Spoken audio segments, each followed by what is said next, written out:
Olá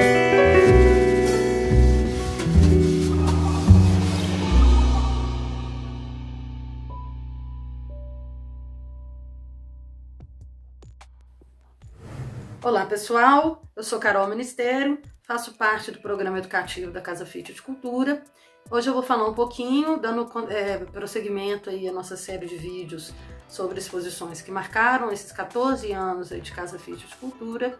Vamos falar um pouquinho sobre uma exposição recente que aconteceu no ano passado, em 2019, que se chama Beleza em Movimento, ícones do design italiano.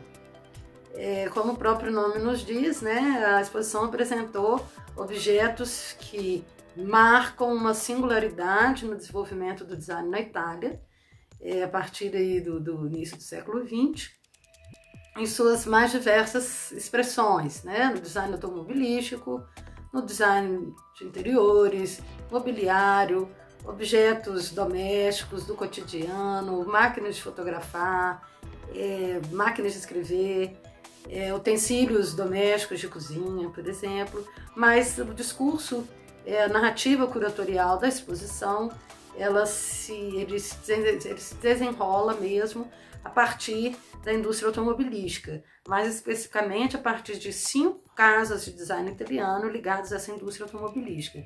Então, não é à toa, né, porque o automóvel ele é um objeto, sim, que é um ícone da modernidade. Nós vamos falar um pouquinho sobre isso. Esse assunto vai ser tratado de uma forma mais complexa e mais específica no próximo vídeo, no segundo vídeo dessa série, tá? Também tivemos a Sala dos Pressupostos Artísticos, que nos dizem um pouco aí qual foi todo esse fundamento filosófico, estético, que influenciou não só a arte italiana no período, o design italiano no período, mas toda uma concepção de arte moderna, né? Então, é um período em que surgem as conhecidas vanguardas europeias, como o cubismo, o futurismo, o dadaísmo e o surrealismo, né? Os mais conhecidos, assim, mas uma infinidade de movimentos em que nós convencionamos chamar de arte moderna.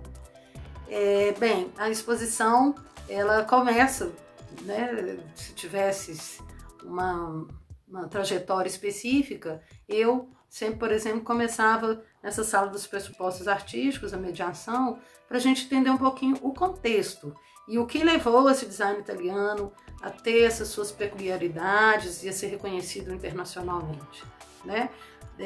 Rapidamente falando sobre a história do design, rapidíssimo, nós sabemos que até o século XVIII a produção de objetos era pautada na manufatura, né? Uma produção artesanal, que não tinha muito alcance em números, né? De uma produção, uma dimensão um pouco menor do que essa produção em série que nós conhecemos hoje. E a partir da Revolução Industrial, encabeçada pelos ingleses, ainda no século XVIII, nós vamos ter algumas transformações na produção, né? Então, por exemplo, o uso das máquinas, muito forte, né? O desenvolvimento dessa industrialização, que durante todo o século XIX vai se firmando com as inovações tecnológicas, com as pesquisas científicas, invenções, né? Todo dia invenções, novas descobertas, né? A locomotiva, a fotografia, depois a própria eletricidade, no fim do século XIX o automóvel, né? Então o século XIX ele é todo marcado por esse desenvolvimento dessa industrialização que vai gerar uma modernização. Essa modernização toda, né, ela impacta na realidade, nas visões de mundo, nos comportamentos, nos hábitos de consumo, nas cidades, né? Por exemplo, os intelectuais e artistas da época ficavam espantados com a transformação de Paris, né? Com as fábricas, com a velocidade, né? que as locomotivas, os aviões e os carros, os automóveis propiciavam, né? Mudando até a percepção até da própria realidade, essa velocidade. Enfim, ela tem um impacto, essa modernização toda tem um impacto na sociedade, na cultura, no comportamento, nas visões de mundo, que é o que nós chamamos de modernidade. Então, esse impacto ele vai atuar nas concepções culturais e em novos valores estéticos. Então, durante todo o século XIX, nós vamos ver essa modernização em franca ascensão, né, se impondo definitivamente, o sistema capitalista, as indústrias, novas relações de trabalho, né, busca de mão de obra, de matérias-primas, que inclusive essa disputa vai ser um dos fatores que desencadeiam aí a Primeira Guerra Mundial, logo no início do século XX. E no século XX, temos dois pontos na Europa que são considerados referências do desenvolvimento do design, que é o alemão, a partir da escola Bauhaus, né, fundada em 1919 pelo arquiteto Walter Gropius, e a Itália, e o design italiano.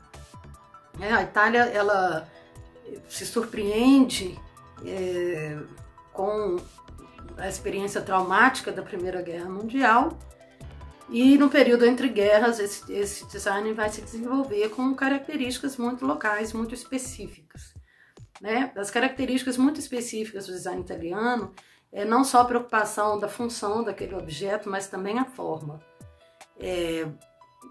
Por exemplo, são virtudes, né, ou critérios, ou pontos que são muito considerados pelos designers italianos.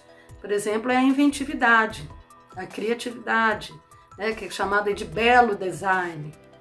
Sim, a função é importante, mas a beleza também. Esse objeto, por que não ele ter uma nobreza artística? Por que não ele ter uma preocupação estética inserido nele, projetado nele, né, um mundo projetado nele, ideias. Aquele objeto ele comunica algo, ele simboliza alguma coisa também, né? Então, são objetos que são criados a partir de uma irreverência, de uma ludicidade, visando o melhoramento da própria vida social, né, o bem-estar, uma qualidade de vida, ainda mais depois de uma experiência traumática que os italianos experimentaram na Primeira Guerra Mundial, que depois vão se envolver novamente na Segunda Guerra, e na década de 60, realmente, quando o design italiano ele alcança, né, toda esse reconhecimento internacional. Bem, mas vamos falar um pouquinho sobre a influência das vanguardas europeias nesse pensamento, né? Principalmente na Itália, nós temos a presença aí dos artistas futuristas, né, que basicamente, esteticamente, é a base de toda a estética desenvolvida pelos italianos. Foi um grupo composto por vários artistas, né, ligados à pintura, escultura, arquitetura, literatura, que marca aí a sua fundação a partir do ano de 1909, com a publicação do Manifesto Futurista, escrito pelo escritor e poeta Filippo Marinetti, no jornal francês Le Figaro. O manifesto vem com 11 pontos específicos, mas principalmente o que eles exigiam era uma ruptura realmente com aquela ideia passadista da Itália, né? A Itália é muito ligada às glórias passadas das estéticas greco-romanas, do Renascimento, do Barroco, né? Aquela arte clássica, tradicional, europeia. Então, na Itália, assim, essa ruptura estética e filosófica, ela aparece de uma forma mais radical. Principalmente porque a Itália, no momento, com um desejo muito grande de se modernizar, né, recém, em comparação com outras nações na Europa, unificada em 1870, 1871. Então, esse movimento dos futuristas ele vai influenciar assim, muito os novos valores estéticos dos artistas envolvidos no movimento, óbvio, mas também dos designers, né, do pensamento estético dos italianos. Envolvido no movimento e considerado um dos principais teóricos, né, de pesquisas mesmo ligadas à física, à óptica, ao dinamismo, ao movimento dos corpos no espaço, inclusive influenciado pelos escritos do físico Albert Einstein, que começa a elaborar a sua teoria da relatividade em 1905 até 1915, que estuda justamente a eletrodinâmica dos objetos, dos corpos no espaço, né, em movimento. Essa questão do movimento é muito cara aos futuristas, né, a velocidade. Então, nós temos hoje, que é o artista que pensa muito, que seguiu muito essas pesquisas, que é Umberto Boccioni. Umberto Boccioni, ele começa na pintura, depois ele vai fazer suas pesquisas a partir de objetos tridimensionais, e uma obra emblemática desse período, que acho que condensa muito bem a ideia da estética futurista, estava em exposição na Sala dos Pressupostos Artísticos, que é a obra Formas Únicas de Continuidade no Espaço, que ele fez em 1913, que mostra uma escultura feita de bronze em movimento, né? Ele quebra com a tradição de Rodin, sim, que já era considerado moderno, mas ainda esculpindo objetos na inércia, né? Em referenciais inerciais, em repouso. O que ele vai fazer a partir das pesquisas teóricas dele é passar todas essas pesquisas para dar uma forma plástica, né, para aquelas novas concepções, que é o chamado por ele de dinamismo plástico. Ele participou de vários movimentos, inclusive o movimento técnico da escultura futurista, de outros manifestos também, foi um dos principais teóricos ligados às pesquisas.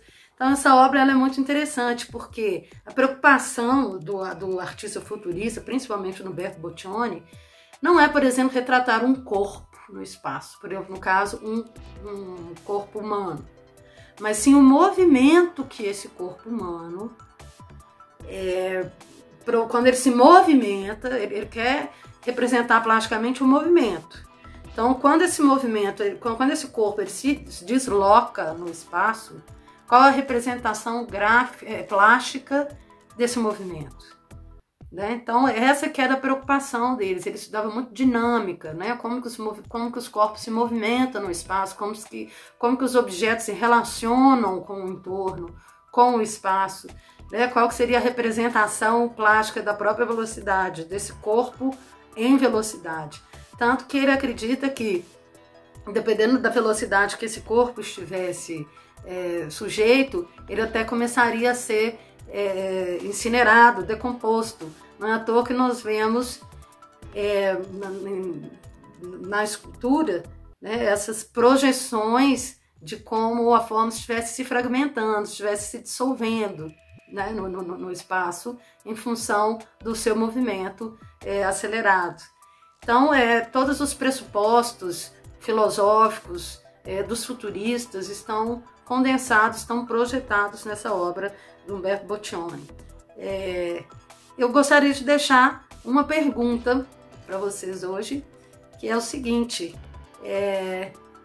como vocês veem toda essa modernidade que se foi desenvolvendo no século XIX, que estourou no século XX, né, o uso das máquinas, da tecnologia, da ciência, toda essa utopia de modernidade que essas pessoas tinham nesses períodos, né, que viveram nesse contexto, como hoje, contemporaneamente, nós podemos falar um pouco sobre essa utopia da modernidade.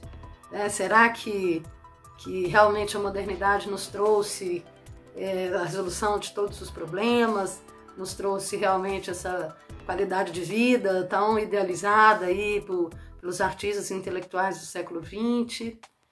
Queria deixar então essa reflexão, né? Se para alguns historiadores e filósofos nós já estamos na pós-modernidade, né? Qual teria sido realmente o legado dessa modernidade e se essa utopia realmente chegou a ser concretizada, tá bom? Então tá, pessoal, tchau, tchau, até a próxima.